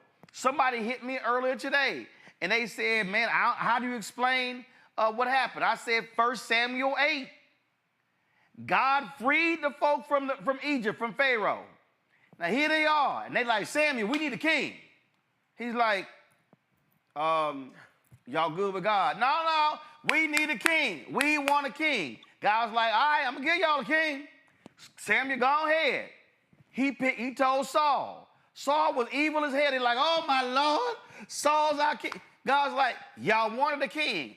America said last night, we want a king. We want a dictator. We don't care about the convictions. We don't care about the felonies. We don't care about the porn star. We don't care about him stealing the classified papers. We don't care about January 6th. We don't care about him lying. We don't care about him fudging his records. We don't care about him owing all these cities $10 million. We don't care if he's going to pardon January 6th. They said, we don't care about none of that stuff because Donald Trump's our guy and he going to make America great again. Okay, when he jack your ass up, this is how Black America should respond. How you feeling now? Well, let me say this. I will not be silent in the face of injustice, regardless of what people voted for. Excuse me. But I will not put my labor and my body on the line because this is what people chose. Right. Period. You need some water? I do. Can I have that one? I'm about to drink this damn water, y'all.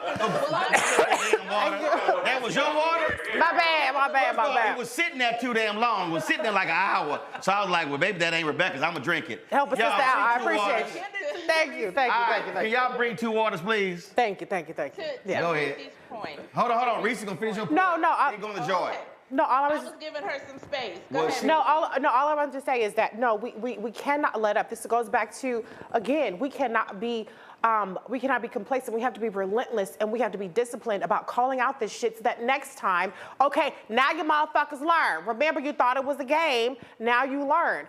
But the reality is that everybody went into this election clear-eyed. Right.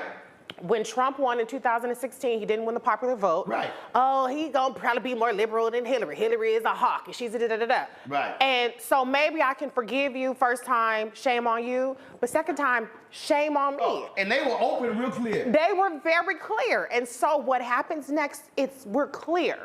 And we're gonna make it clear that this is what you asked for, and we're gonna make it clear that you didn't have to make this choice. Right. And we're gonna make it clear come 2026 and 2028, make a different fucking choice if you don't like what's happening. Right. Go ahead, Joy, go ahead. Well, I was just going to agree with Reese that I'm not going to remain silent because I'm not going to let them change who I am, right? And so who I am is someone who is going to call out the injustice and push back against it with all I can. And I'm going to continue to do that. So I'm not going to let that change in that instance. The thing that I do believe, and I will be solely focused on is whether it's in the form of this political party or others, is how do we build that infrastructure for Black communities to build that Black agenda, that whoever is chosen in this party infrastructure, that we have a greater say-so and a greater hand in moving this and moving an agenda and setting up the infrastructure in order to insulate Black communities. Khalil Thompson, Women with Black Men Executive Director. So I'm going to specifically say this to you, ask this to you, Tyler and Wes. At call we did 55,000 Black men. Women with Black Women organized in 20. They've been doing Sunday calls every single week. What's next for Women with Black Men? There was a 1-point increase with Black men. I've been saying since 2012 that there has to be a very specific strategy to speak to invest in, to communicate with Black men. What does that look like post-election? First of all, thank you for having me here, Roland. Always happy to be here tonight. I think what's most important is that we need to focus on the numbers and the data and then have a conversation with Black men after this. As you said, only a 1-point difference in increase for the Republican vote that Black men win. 77% of Black men voted for Kamala Harris. Like, there's not like a big gap in this. There wasn't a monumental shift that changed. Only thing's difference is we were always a number 2 voter. Yes. This time, number 3 was Black women, Jewish women, and Black men. Very true. But I mean, again, we haven't seen a chasm that really popped up out of nowhere, and we've been holding this down at the top of the top 2 behind Black women for decades and for years. I want to start having a conversation about where were Latino men, where were white women who were high school educated, why aren't we having more of a conversation around them? Once we do that, I think a roadshow where we start talking to Black men in barbershops, as we continue to do, what are policies that you believe are going to be better for you now? I don't want to go to the barbershop. But okay. I'm sick. I don't. I want to go. The only barbershop that I'll do is G's in Milwaukee, because it can hold 200 people, and because I think it's now turned into a trope.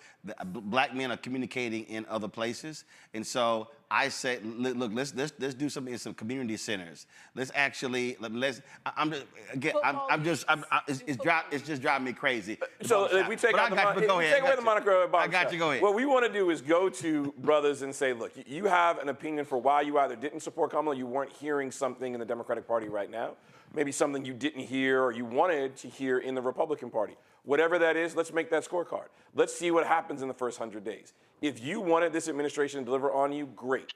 Then let's see what they deliver on. And if they don't, okay, well then what are you asking for? What is it that you really want from a policy agenda? And let's start having that conversation now in December of 2024, in January and February and March of 2025. And so I think that's the first step. Then from there, we need to tell donors, we appreciate what you gave to Kamala Harris's campaign, but there are organizations out here, not only like Women with Black Men, Women with Black Women, and others that are doing the work in our communities. We know many of them on the ground in Michigan and Pennsylvania that need direct funding. I think a lot of our frustrations, we understand donors wanted to get on the board and show her and show Governor Walz that they were supporting their campaign, but that final hour took vital funding from grassroots organizations that needed it.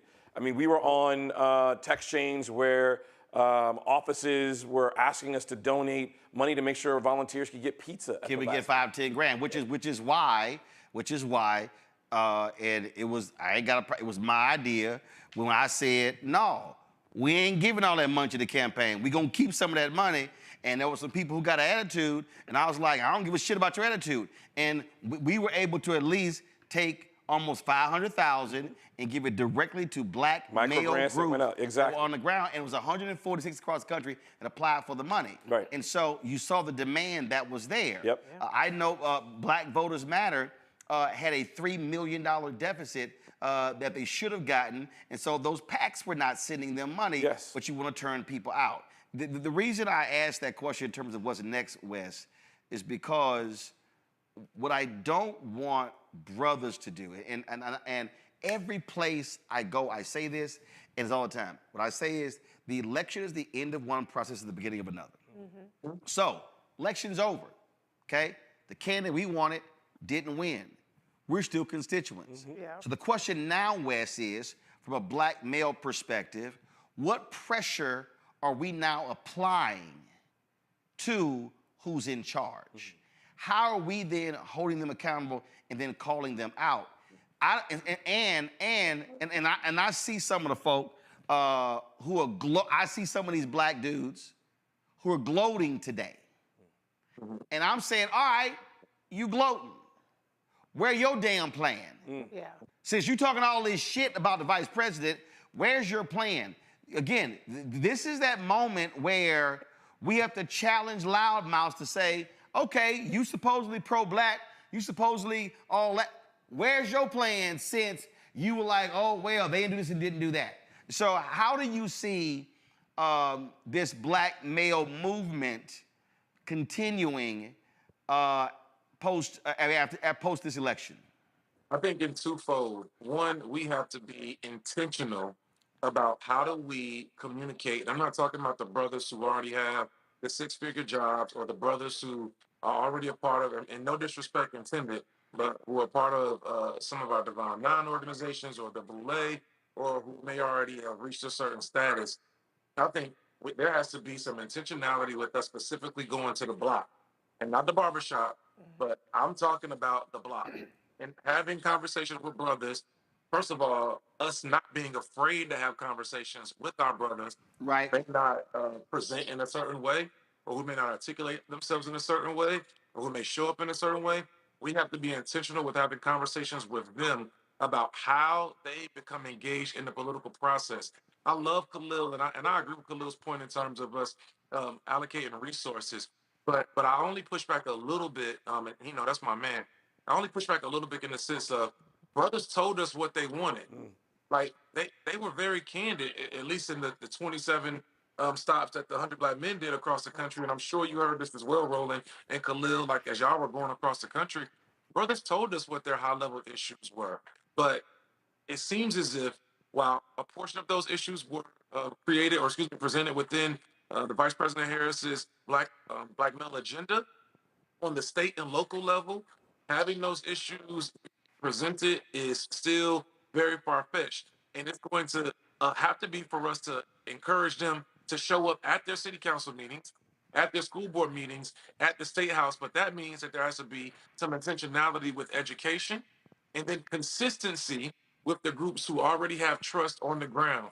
When I look at like groups like the New Era Project in Detroit and Brother Zeke, who some folks didn't necessarily want to engage with because they thought, for whatever reason, his persona and the way he presents himself may be a little different, but he has the streets. Like, as those groups that need to be funded in order for us to be able to build up our brothers, get them engaged, and then I think we'll see the long-term impact. But this is, as you alluded to, it's a marathon. And that consistency, I feel like, is missing in many regards. And ain't nobody else going to do it but us. So Roland, I'm looking forward to us having our talk, me, you, Khalil, Quentin, Bakari, and whoever else. And we get in our group chat and we talk about how we're going to go and hit the block to engage with brothers who, again, are feeling like either I can sit this out or I may do identify with Trump. Shoot, give him a chance because I'm tired of hearing what everybody else got to say. Tyler? Yeah, I would, double down on that as well. But I will also say how we are keeping the dollars circulated within our community. How are we raising the dollars? How are we going back to these funders and saying these inner city organizations and folks who aren't necessarily connected to the establishment can have access to this money? How are we funding organizations that continue to teach Black history to our kids? How are we providing funds to those organizations who are educating? As we talk about Trump trying to eliminate Head Start, how are we giving money to these organizations who are providing scholarships to students who are attending historically Black colleges and universities when we know that Pell Grants are under attack? How are we providing funding to organizations that's helping women who are bleeding out in the streets when they need emergency medical care because of the fact of abortion bans in certain states? And so how are we circulating the dollar and going back to our fundraisers and our folks who gave the big dollars to say, how can we circulate that money within community and provide, as Dr. Bellamy said, folks that are in the streets, these organizations who are not your regular, go-to organizations, but folks who are actually plugged into communities and giving them the dollars that it takes to help folks change folks' mindsets. Because I saw throughout the trail and visiting different organizations, folks aren't just necessarily, engaged in our, everyday organization, but folks are connected to grassroots community organizations, whether that's through their local, basketball gym or their coaches or, different avenues. So how are we providing funding to those folks who are really in community, doing that grassroots community building and really giving them the resources? So go ahead, Clem. But it doesn't just stop there. I think there's also an accountability that has to happen. I'm not talking about individuals, but we saw a campaign that could have been monumental in this election cycle. We got away from what works in our communities. Not only are we persuasion, but then we need to be mobilized to go vote. We were seeing that our communities were not being spoken to. In Philadelphia alone, I heard that there were close to 240-some thousand voters in wards and precincts that just didn't come out and vote because people didn't have a chance to knock on their door. That was a 10% drop-off in Philadelphia, and Detroit only hit 47% of turnout. And so if we're asking, we then need to go to the campaign. Trump increased his turnout in Detroit by 53%. So he went from 6,700 votes in Detroit to about 19,000 in Detroit. And I love media. I will always be here at the Black Star Network. I think we got to find unique ways to reach people, but that can't be done at the sacrifice for having a conversation at somebody's door, picking up the phone and calling them early on in the campaign. So I challenge everybody. I'm just like you. This afternoon, I'm like, great. I love that you got the presidency. Awesome. I love that you got the Senate, and I hope you get the House, in my opinion. I want you to have no roadblocks to get your agenda in, because then there is no question at the end of the day. I know. Bear with me. Because there's no question at the end of the day when we go back to our brothers and ask, if you have all of these systems in place and you couldn't enact or you couldn't get the financial assistance that you wanted or the policies that you wanted, well, then tell me what you really wanted at the end of the day. Do I really believe that mass deportations are actually going to happen? I don't think it will. I know my daughter and I are taking it. I know he scared us. Maybe I'm a little crazy.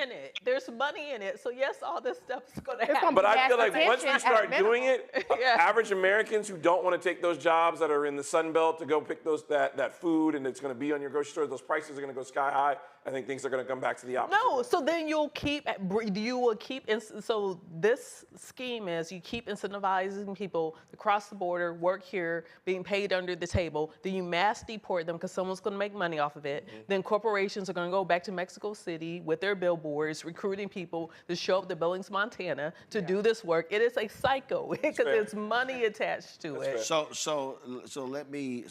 you said something about accountability.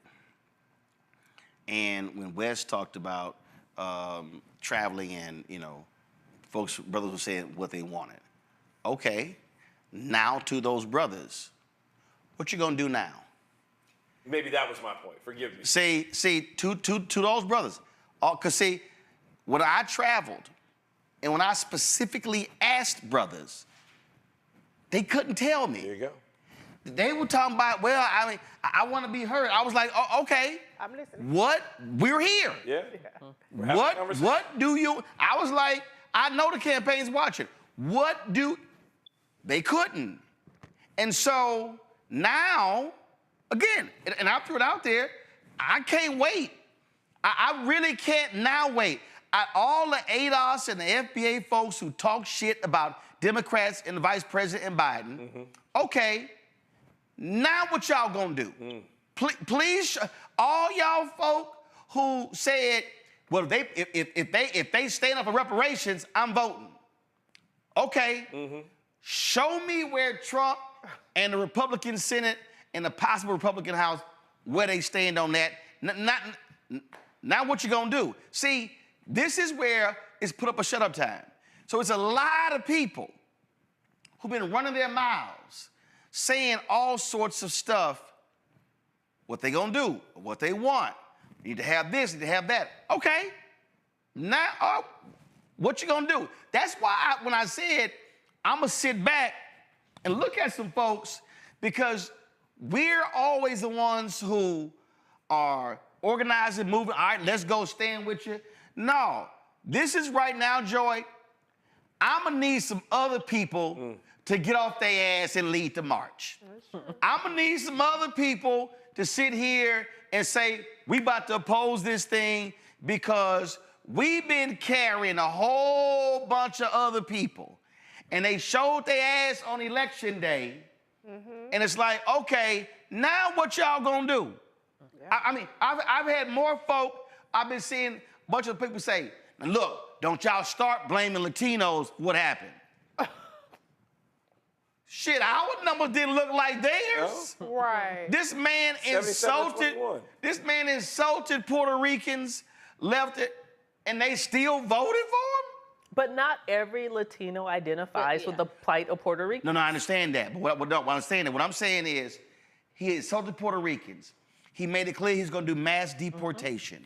He called folks rapists and criminals. He said they're crazy, they sin the worst, they are poisoning our blood. So he said a whole lot.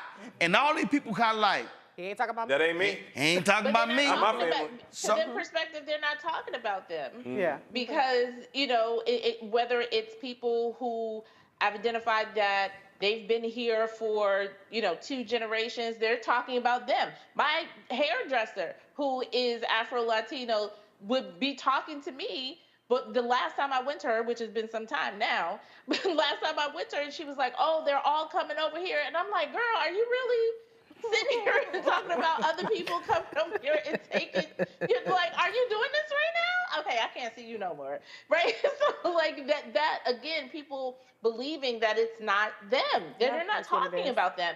The other thing I think is that people don't have a real grasp in terms of the diversity of who Latinos are in this country as well. What white supremacy and others has done to people in Latin America and also here in the United States, that people don't identify in that way, and how they are socialized, how from race, from gender, from everything is different based upon where you come from.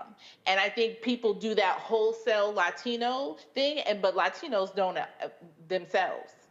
I mean, Joe, you brought up, there was a battleground state, I can't remember which one, where a group of Republican voters were pro-Trump and they were advocating for deportations and rounding people up. And then there was a gentleman who worked at a store who they all went to and shopped with, and then he got arrested and was deported.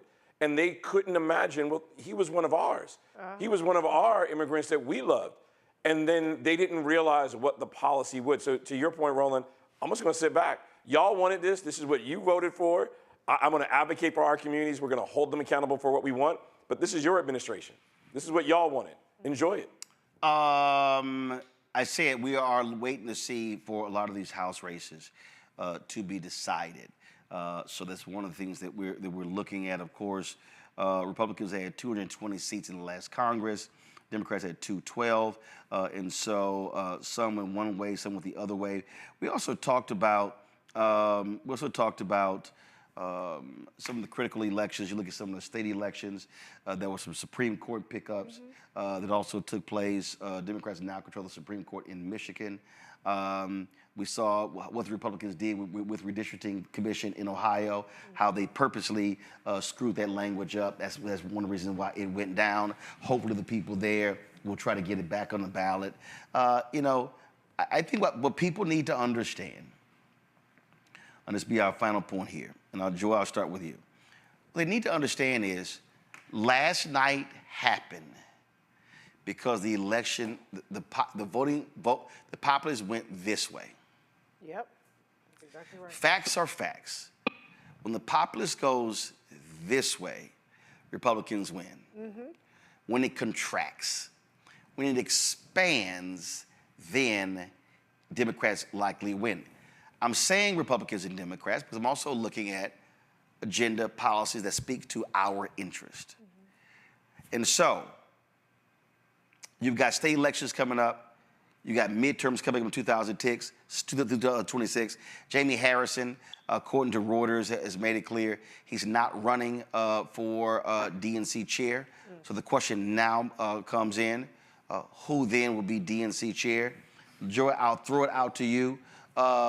Is there a name or what type of person do you think the DNC needs to lead them over the next couple of years? Or really over the next 4 years? Right. You need someone who is focused on building infrastructure, number one.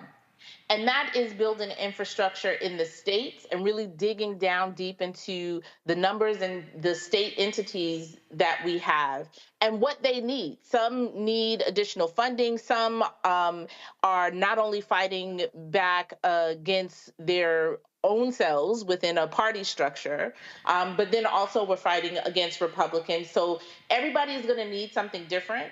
And you need to focus on building that infrastructure that you talked about, not only from a national standpoint, the communication structure, the organizers, the communicators, all of the stuff that you've talked before, but also how are you building infrastructure in key states? And also someone who has the foresight to build an infrastructure that is inclusive of the base and the people that you want to grow into. And lastly, I would say someone who has the spine enough to push back against the funders and the donors who always want to go with what they know and what they are comfortable in funding. Yeah. Because that is another piece of particularly in the Democratic Party, right, is that people are going to follow what is getting funded. Mm-hmm. And if they can grow a spine and put forth a plan and agenda to build the infrastructure that's necessary, and then tell donors and others, this is our path forward, this is what we need, and this is what we need to fund in order to grow this party, in order to win back, not only going into the midterms, but going, like I said, looking forward to redistricting, right? Like this is an all hands on deck and being forward thinking and not just being on the defensive for the next 4 years. Reese. I was hoping you were going to be next. I think to El Joy's point, infrastructure, but I would say emphasizing information infrastructure as well. I've said it a million times, so I'm a broken record, but we cannot organically win a war on information that is invested in to the tune of $1 billion. We cannot win a war with people just saying things out of conviction. We have to cultivate our side. And so we could talk about a Roland, but Roland does not have the resources as much as he has the reach and as much as he has the credibility. We done made a whole lot with little. Exactly. So we always on a shoestring budget and we always clawing and finding our way to something. And everybody else is swimming in cash. And so we have to invest in the information infrastructure. I think we have to get creative. Or I should say, we should have to be a little bit less squeamish about people who don't necessarily look like the people who people should be listening to Dr. West's point that he made earlier. Not everybody is going to be straight-laced and whatever, but you gotta open up the door to people who don't always communicate in the way that people are, that the Democratic Party always feels comfortable with. And then there is one other point I had. It's slipping off, but it's going to come back to me. So come back around to me. But there was one other thing I really, really wanted to say, but I have to think about it. Khalil? An organizer. Someone who can get with all of the coalitions in this big tent party, bring them together. I think Howard Dean's 50-state strategy was critical and important. We need to find organizers in the Democratic Party that can go, as LaJoy said, at a state, local, and municipal precinct level and dig deep. We don't need you necessarily to be on the ground, but we need you to work with the groups that are on the ground already doing the work and amplify their work on a national level. Then we need to talk about resources. I love that we invest in media, but I am sure we paid for certain people's certain people's third and fourth Nantucket homes of the billions of dollars that were raised on this campaign. Mm-hmm. I am frustrated that more Black-owned, and by Black-owned, because I saw this article, I don't mean a equity partner that's of a white-owned firm. I mean a Black-owned business that pays for the EIN and the taxes at the end of the year, that does the 990 themselves, and it is Black-owned. They're receiving that funding and those resources to build and build capacity. And so having somebody that is chair, that is an organizer, that has budgetary autonomy and authority, and then can do true leadership in our community, I think that's where Jamie Harrison was hamstrung over his tenure. Rebecca. I said this earlier, I think the Democratic Party needs to have a civil war. There is no new leader, there is no path forward until you actually fight for the heart and soul of the Democratic Party. The person who should lead the Democratic Party should be someone who has skin in the game, They actually have a personal, they actually have a personal stake connected to the outcome of what happens. Unfortunately, there are a lot of people who raise money, make money off the Democratic Party. They're going to be fine. But I also want to pivot slightly. For Black folks, I'm more concerned about what Black folks should be doing, less with the Democratic Party, because the Democratic Party was created by white people for white people. We happen to be using, the Black people as a collective happen to be using the Democratic Party now, because compared to where the Republican Party is now, Democratic Party seems like the party that it is easier to have those negotiations with versus this current Republican Party, even though 50 years ago it looked different. Black folks were able to negotiate with the Republicans. So saying all that, I think for those who are going to organize within Black communities, for Black folks, stop going on the Democratic Party banner and using the Democratic Party as shorthand. Just like I said, Democrats are lazy when they want to go to the beauty shops, they want to go to the barber shops, even though a lot of the beauty and barber shops are different now. You go in suites now. It's no longer this big community shop the way it used to be. But saying that, mine come here to cut my hair. Well, see, no, I'm just saying. No, what I'm saying is that, I mean, yeah, it's different. You got barbers now who have mobile units. It's yes. just, we're living in a different environment. Yes, so people have to keep up. So I think with organizing Black communities, if you're organizing within our communities and you're Black, you have to lead on issues, talk about topics, then connect the dots with how things work, how civics work, for people to understand it. You have to show impact. You have to lead with issues and impact to daily life. Instead of saying, oh, well, it's the Democrats, vote blue no matter who. No, I will not. I will skip that line. You know, the other thing is I was talking to an organizer who's much younger than me, and he was actually asking me about the role of AI. I thought that was interesting, the role of AI in organizing, because right now with a lot of political work, you see AI being used in fundraising. So what does it look like to add AI to organizing? Because earlier we talked about the old school way of organizing looks different. We're still doing that civil rights model. So what does it look like, especially as Gen Z is starting to age? They're 12 to 27 years old. So now the 18 to 27-year-olds can now vote. So what does it look like for us to use technology and use a sense of Afrofuturism in how we organize? I did remember my last. Tyler? I think he's gone. Oh, he's there. Tyler?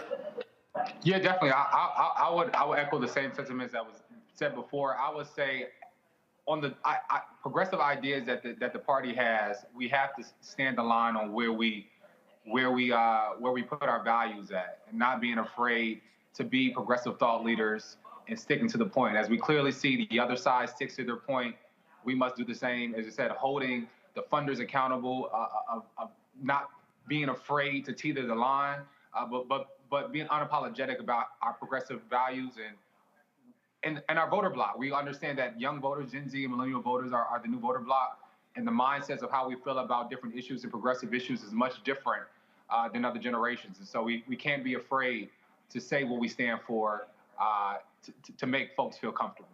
I remember my last point. Go ahead. So the last thing I wanted to really say is that, and I'm not saying that this applies to Jamie Harrison, but when we're talking about going forward, we need somebody who can rid the party of this elitist attitude, this dismissiveness of large swaths of the voters, and dismissiveness about what is moving the needle with people that we need to bring out to the ballot box. I mean, there were a lot of things that went unanswered this election cycle. There are a lot of disinformation talking points, dissatisfaction with funding for Ukraine, for instance, dissatisfaction with immigration, dissatisfaction with trans. And I don't think we should throw trans people under the bus, but my point is that we need people who have their finger on the pulse and who will answer to the things that are bubbling up, instead of being like, well, we're just gonna have message discipline and we're gonna focus on these things and that stuff ain't gonna matter at the end of the day. No, it all matters. And so that is one of the biggest parts. And when we're talking about Black people specifically, Rebecca, I want somebody who understands that just going to the Divine Nine and HBCUs and Black churches does not cover all of the Black people that we need to reach. I mean, I had an event, and I'm not trying to brag, but 650 sold out Black people and somebody made a remark and they shouted out the Divine Nine, and people had, woo, that was 10% of the group. Yes. Okay, what about the other 600 people there? And so, you know, you have to reach every person. And there's, you know, we're gonna be like, yeah, y'all, what's up? We're gonna big up you, but at the end of the day, Black people are no more monolithic than Latinos are. There are Black Latinos. And so we need people who understand that you have to do more to reach more of us, and you have to pay attention to the things that people might think are stupid that somebody's listening to. That's dumb if they believe that, but they are. So what are we gonna do about it? And we have 4 years that we need to start today. And we have 4 to 2028, but 2 to the midterms, and next year for Virginia, where we need to start moving the needle on the things that the Republicans have had a 6-year head start on moving the needle with our voters and getting them dissuaded and getting them to choose the couch. So I'll say this here. I think the next leader of the Democratic National Committee has to come in with a big-ass trash can. I think the next leader of the Democratic National Committee has to make it clear that there are consultants and folks under contract who should be given their walking papers. Because the advice and the counsel that was given was shameful. The DNC, even though the DNC chair cannot control PACs, Future Forward needs to get called out. How are you the designated PAC for the campaign? And I travel this country, and I was in battleground states, and I was watching television and listening to radio, and y'all supposedly were running stuff. It was amazing how I didn't see it. But I saw lots of Make America Great Again PAC and Trump campaign commercials. So I think that's one. 2, you've got to have a leader who can communicate in the streets and the suites. You've got to have somebody who is aggressive enough to go on media outlets, and not just MSNBC, but showing your ass up to this show, to Sirius XM radio shows, going to other digital shows and podcasts, and actually having a media strategy. Yeah. It means hiring a team to put back together the Black political infrastructure that was obliterated when Obama was president. That has to happen as well. And you also have got to have a DNC, and that's the DNC. Republicans are going to control the Senate. Democrats, Chuck Schumer cannot be the minority leader. Oh, yeah. I don't give a damn how much money Chuck Schumer can raise. Chuck Schumer no longer can be the Democrat minority leader in the United States Senate. His time is done. Yep. On the House side, I don't want to see Nancy Pelosi's ass again on television doing interviews. It's time for you to go. Hakeem Jeffries is not. If Democrats regain the House, he becomes the majority. He becomes Speaker of the House. If Republicans control it, he's the minority leader. Nancy, it's time for you to go home to your husband. No, I'm saying that for a reason.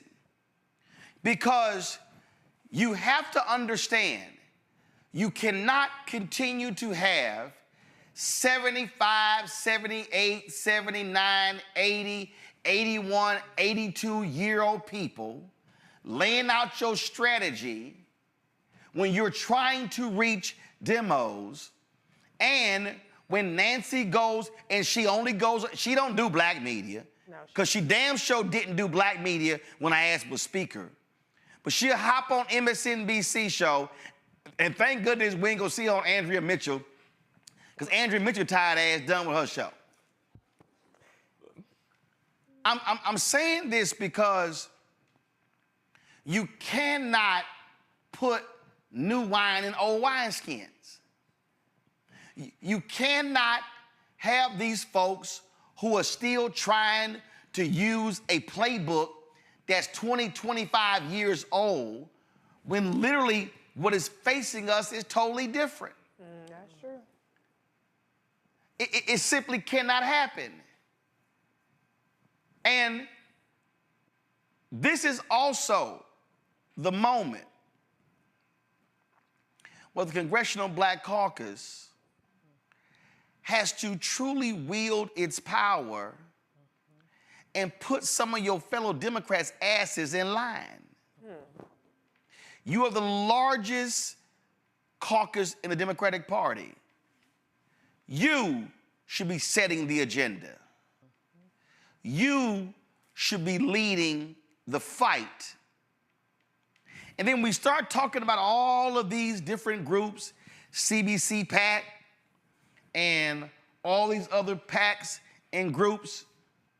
What the hell are y'all gonna be funding? Politico dropped the story, somebody leaked it, that the CBC offered up a $10 million proposal to the Harris campaign to do a bus tour and to help out, invest in 2 groups to help these various House races. It wasn't the Harris' campaign job to help you win House races. That's what you were supposed to do. And the campaign turned it down, but let me be as real clear as possible. A CBC bus tour ain't it, y'all. What the CBC should have been saying is, send that $10 million to Black Voters Matter, to New Georgia, to Georgia Stand Up.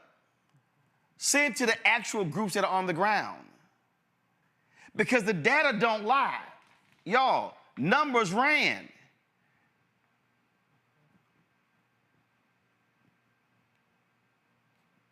Michigan, as of right now, and again, what did I say?